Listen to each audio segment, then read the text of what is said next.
السلام علیکم ورحمۃ اللہ وبرکاتہ۔ بسم اللہ الرحمن الرحیم۔ ام المؤمنین حضرت عائشہ صدیقہ رضی اللہ تعالی عنہ کی والدہ ماجدہ حضرت ام رومان رضی اللہ تعالی عنہ کا پہلا نکاح عبداللہ ازدی سے ہوا۔ عبداللہ کی موت کے بعد آپ حضرت سیدنا ابو بکر صدیق رضی اللہ تعالی عنہ کے نکاح میں آئیں۔ اللہ تعالیٰ نے ان کے بطن سے حضرت سیدنا ابو بکر صدیق رضی اللہ تعالی عنہ کو ایک بیٹا حضرت عبد الرحمن اور ایک بیٹی حضرت عائشہ صدیقہ رضی اللہ تعالی عنہ نصیب فرمائے۔ ام المؤمنین حضرت عائشہ صدیقہ رضی اللہ تعالی عنہ خلیفۃ المسلمین حضرت سیدنا ابو بکر صدیق رضی اللہ تعالی عنہ کے مقدس اور مبارک خاندان میں پیدا ہوئی۔ جب نبی کریم صلی اللہ تعالی علیہ وسلم حضرت سیدنا صدیق اکبر رضی اللہ تعالی عنہ کے گھر میں بنی ہوئی مسجد میں تشریف لاتے اور قرآن پاک کی تلاوت فرماتے تو ام المؤمنین حضرت عائشہ صدیقہ رضی اللہ تعالی عنہ ایسے وقت میں موجود رہتی اور فیض اٹھاتی۔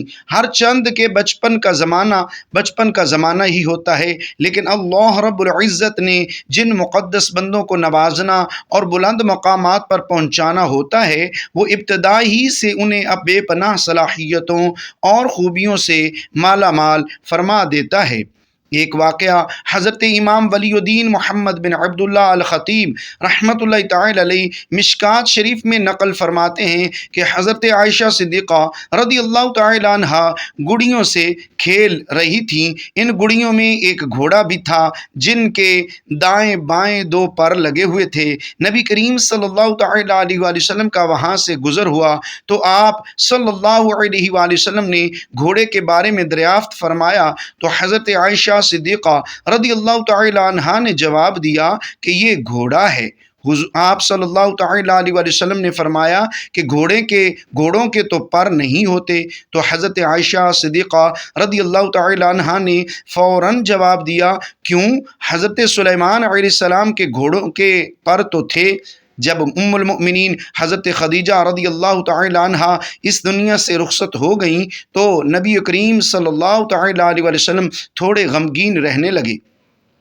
تو حضرت عثمان بن مظعون رضی اللہ تعالی عنہ کی بیوی حضرت خولہ بنت حکیم رضی اللہ تعالی عنہ نبی کریم صلی اللہ تعالی علیہ وسلم کے پاس آئیں اور عرض کیا کہ یا رسول اللہ صلی اللہ علیہ وآلہ وسلم، آپ دوسرا نکاح فرما لیجئے۔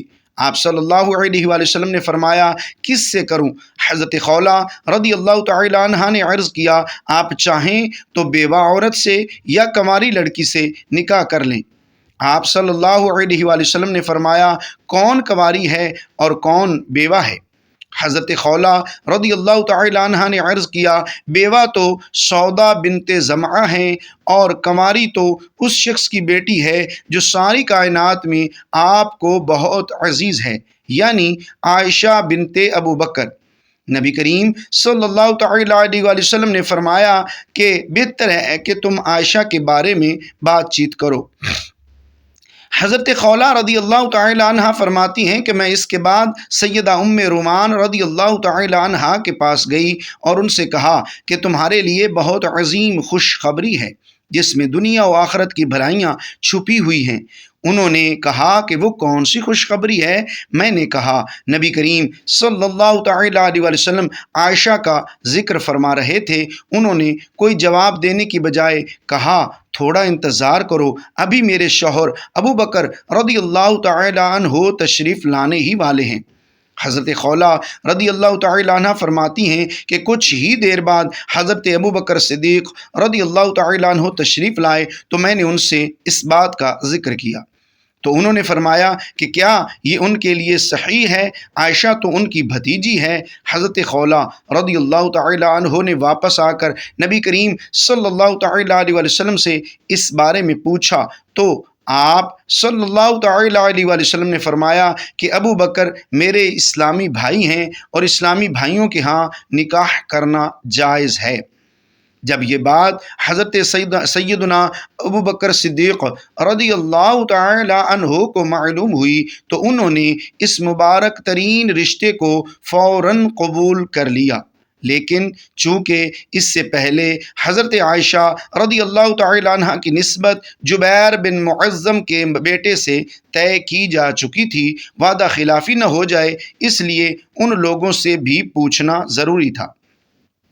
حضرت خولہ رضی اللہ تعالی عنہ فرماتی ہیں کہ حضرت ابو بکر صدیق رضی اللہ تعالی عنہ جبیر بن معظم کے گھر تشریف لے گئے اور فرمایا کہ آپ لوگوں نے ہماری بچی کا رشتہ مانگا تھا، اب تم اس بارے میں کیا کہتے ہو؟ جبیر بن معظم کے گھر والے اب تک مسلمان نہ ہوئے تھے۔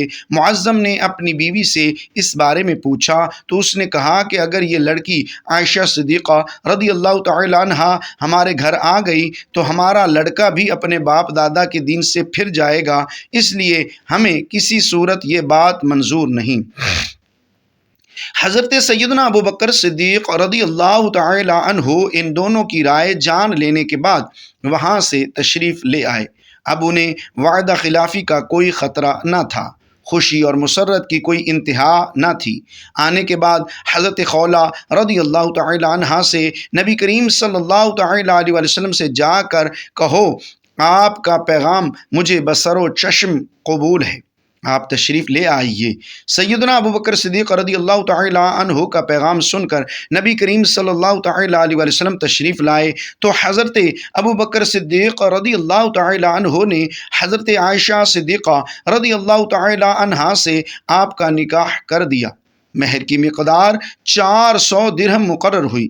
ام المؤمنین حضرت عائشہ صدیقہ رضی اللہ تعالی عنہ جب مکہ مکرمہ سے ہجرت فرما کر مدینہ منورہ تشریف لائیں تو اس وقت آپ نے اپنے رشتہ داروں کے ساتھ بنو حارث بن خزرج کے محلے میں قیام فرمایا۔ یہاں آپ اپنی والدہ کے ساتھ 7 یا 8 مہینے تک مقیم رہیں۔ اس وقت مدینہ منورہ کی آب و ہوا بڑی سخت تھی، جس کی وجہ سے مدینہ منورہ ہجرت کر کے آنے والے اکثر حضرات بیمار ہونے لگے۔ خود حضرت ابو بکر صدیق رضی اللہ تعالی عنہ اور ان کی صاحبزادی حضرت عائشہ صدیقہ رضی اللہ تعالی عنہ بھی بیمار ہو گئی۔ حضرت عائشہ صدیقہ رضی اللہ تعالی عنہا جب صحت یاب ہوئی تو حضرت ابو بکر صدیق رضی اللہ تعالی عنہ نبی کریم صلی اللہ تعالی علیہ وسلم کی بارگاہ میں حاضر ہوئے اور درخواست کی کہ یا رسول اللہ صلی اللہ علیہ وآلہ وسلم آپ اپنی بیوی کو اپنے گھر بلوا لیجئے۔ حضرت محمد صلی اللہ تعالی علیہ وآلہ وسلم نے ارشاد فرمایا اس وقت میرے پاس مہر ادا کرنے کے لیے رقم نہیں ہے۔ حضرت ابو بکر صدیق رضی اللہ تعالی عنہ نے عرض کی کہ یا رسول اللہ صلی اللہ علیہ وسلم میری دولت قبول فرما لیجئے۔ چنانچہ نبی کریم صلی اللہ تعالی علیہ وسلم نے حضرت ابو بکر صدیق رضی اللہ تعالی عنہ سے قرض لے کر حضرت عائشہ صدیقہ کے بھجوا دیے۔ چند عورتیں دلہن کو لینے کے لیے حضرت ابو بکر صدیق رضی اللہ تعالی عنہ کے گھر آئیں۔ حضرت ام رومان رضی اللہ تعالی عنہ نے حضرت عائشہ صدیقہ رضی اللہ تعالی عنہ کو آواز دی۔ وہ اس وقت اپنی سہیلیوں کے ساتھ جھولا جھولنے میں مصروف تھیں۔ حضرت عائشہ صدیقہ رضی اللہ تعالی عنہ کی والدہ حضرت ام رومان رضی اللہ تعالی عنہ نے ان کا منہ دھلایا، بال سنوارے اور پھر ان کو اس جگہ لے آئیں جہاں انصار کی خواتین بیٹھی ہوئی تھیں۔ حضرت عائشہ صدیقہ رضی اللہ تعالی عنہ دلہن بنی ہوئی وہاں پہنچی تو مہمانوں نے کہا تمہارا آنا خیر و برکت اور نیک بال ہے۔ یہ صدا لگا کر دلہن کا شاندار طریقے سے بڑھ چڑھ کر استقبال کیا۔ تھوڑی دیر بعد نبی کریم صلی اللہ تعالی علیہ وسلم بھی تشریف فرما ہوئے۔ حضرت اسماء بنت یزید رضی اللہ تعالی عنہ جو کہ حضرت عائشہ صدیقہ رضی اللہ تعالی عنہ کی سہیلی ہیں بیان کرتی ہیں کہ اس وقت حضرت عائشہ صدیقہ رضی اللہ تعالی عنہ کے گھر والوں نے نبی کریم صلی اللہ تعالی علیہ وسلم جیسے معزز ترین مہمان کی خاطر مدارت کے لیے ایک پیالہ دودھ پیش کیا تھا۔ آپ صلی اللہ تعالی علیہ وسلم نے اسے خوش دلی کے ساتھ قبول فرما لیا اور اس میں سے تھوڑا سا دودھ پی کر اسے حضرت عائشہ صدیقہ رضی اللہ تعالی عنہا کی طرف بڑھایا۔ چنانچہ انہوں نے حیا کرتے ہوئے پیالہ لے لیا، اس میں سے تھوڑا سا دودھ پی لیا۔ اس طرح شوال کے مہینے میں حضرت عائشہ صدیقہ رضی اللہ تعالی عنہ نبی کریم صلی اللہ تعالی علیہ وآلہ وسلم کے مقدس کاشانے میں بڑی سادگی سے رخصت ہو کر آ گئیں۔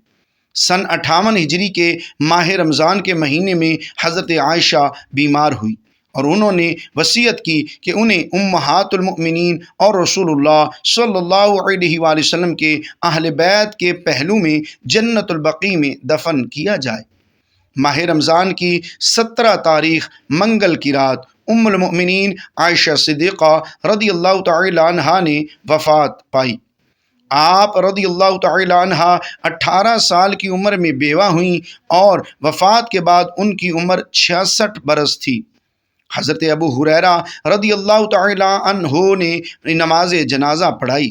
جب آپ صلی اللہ علیہ وسلم مدینہ طیبہ میں ہوتے تو روزانہ عصر کے بعد تمام ازواج مطہرات رضی اللہ تعالی عنہن کے پاس تشریف لے جاتے اور ہر ایک کی ضرورت معلوم کر کے ان کی تکمیل فرماتے۔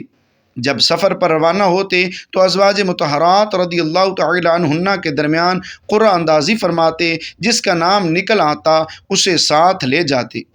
قرآن پاک میں اللہ تعالیٰ نے کسی عورت کا نام نہیں لیا، صرف حضرت مریم رضی اللہ تعالی عنہا علیہ السلام کا نام لیا ہے۔ اس کی بھی خاص وجہ تھی کہ حضرت عیسیٰ علیہ السلام کے والد کوئی نہیں تھے، اس لیے ان کو ماں کی جانب سے مخاطب کیا گیا۔ دین اسلام سب سے غیرت مند ہے، اسی لیے قرآن میں کسی عورت کا نام نہیں۔ ایک حدیث میں آتا ہے کہ اللہ تعالیٰ سب سے زیادہ غیرت والے ہیں، اس کے بعد سب سے زیادہ غیرت والا میں ہوں، اور مومن بھی غیرت مند ہوتا ہے۔ قرآن میں آتا ہے کہ اے پیغمبر اپنی بیویوں، بیٹیوں اور مسلمانوں کی عورتوں کو حکم دیجئے کہ وہ اپنے اوپر عاجزی لٹکا کر رکھیں۔ میں نے اپنی زندگی میں ایسی عورتوں کو دیکھا ہے کہ جو جینز شرٹ پہنتی ہیں آفس میں، مگر نماز کی پابند ہیں، ایک لمبی چادر لے کر نماز شروع کر دیتی ہیں، اور ایسی عورتیں بھی دیکھی ہیں نقاب ہوتا ہے مگر باطن میں کچھ اور ہے۔ دین اسلام سب سے غیرت مند دین ہے۔ بخاری شریف میں حضرت عبداللہ بن عمر رضی اللہ تعالی عنہما سے روایت ہے کہ امیر المؤمنین حضرت عمر فاروق اعظم رضی اللہ تعالی عنہ کی اہلیہ ان کے دور خلافت میں فجر اور عشاء کی نماز کے لیے باقاعدگی کے ساتھ مسجد میں جایا کرتی تھیں۔ حضرت عمر رضی اللہ تعالی عنہ کو یہ بات اپنی طبی غیرت کی وجہ سے پسند نہیں تھی، مگر منع بھی نہیں کرتے تھے۔ اس کی وجہ حضرت عبداللہ بن عمر رضی اللہ تعالی عنہما یہ بیان کرتے ہیں کہ جناب نبی کریم صلی اللہ تعالی علیہ وآلہ وسلم نے ارشاد فرمایا کہ عورتوں کو مسجد میں جانے سے نہ روکا کرو۔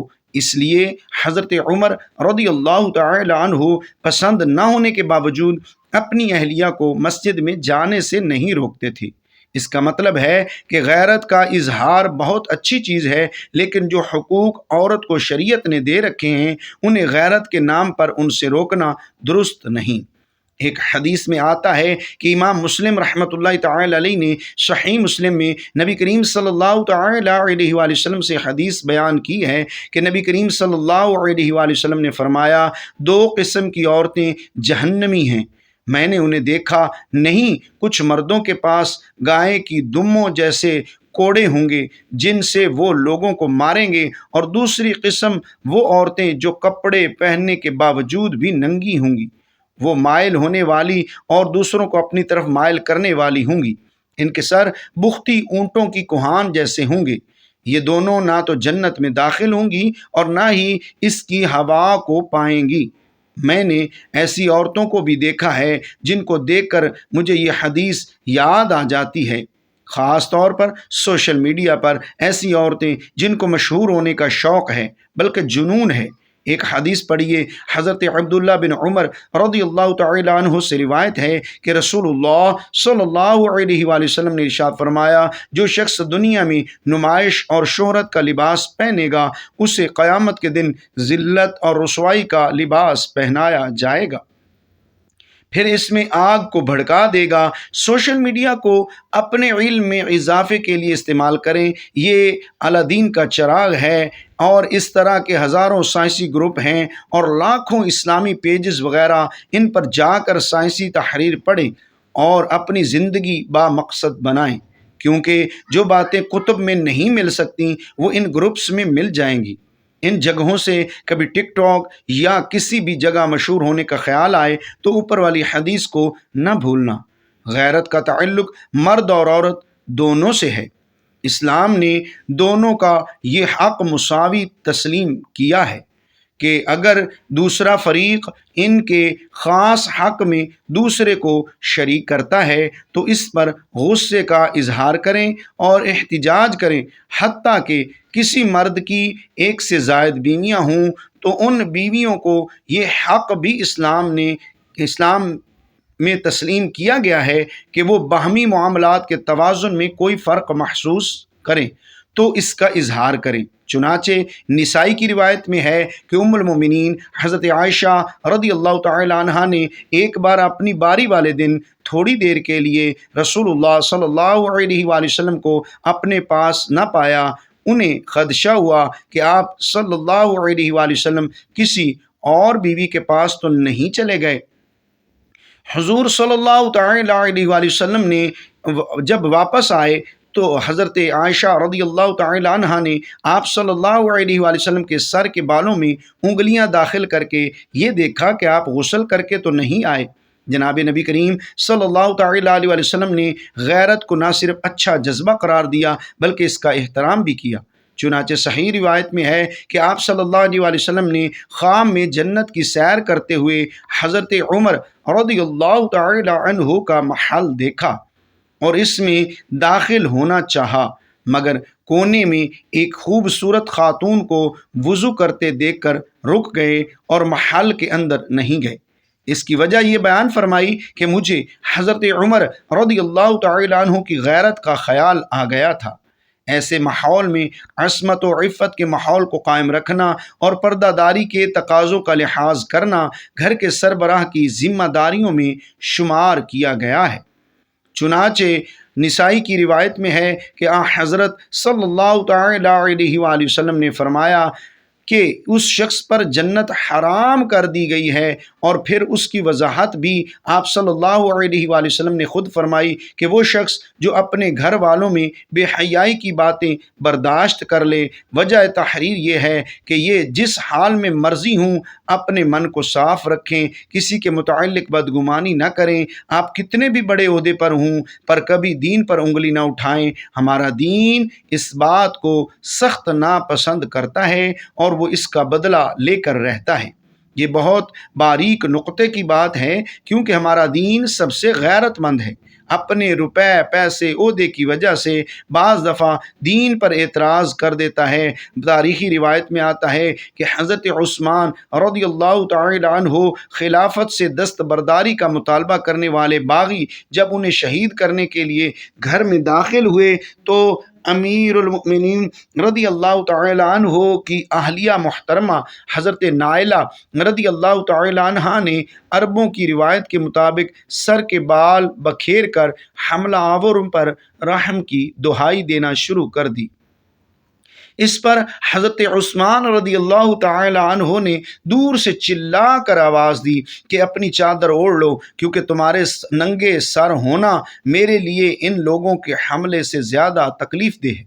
اس وقت حضرت عثمان رضی اللہ تعالی عنہ بوڑھے اور ضعیف تھے۔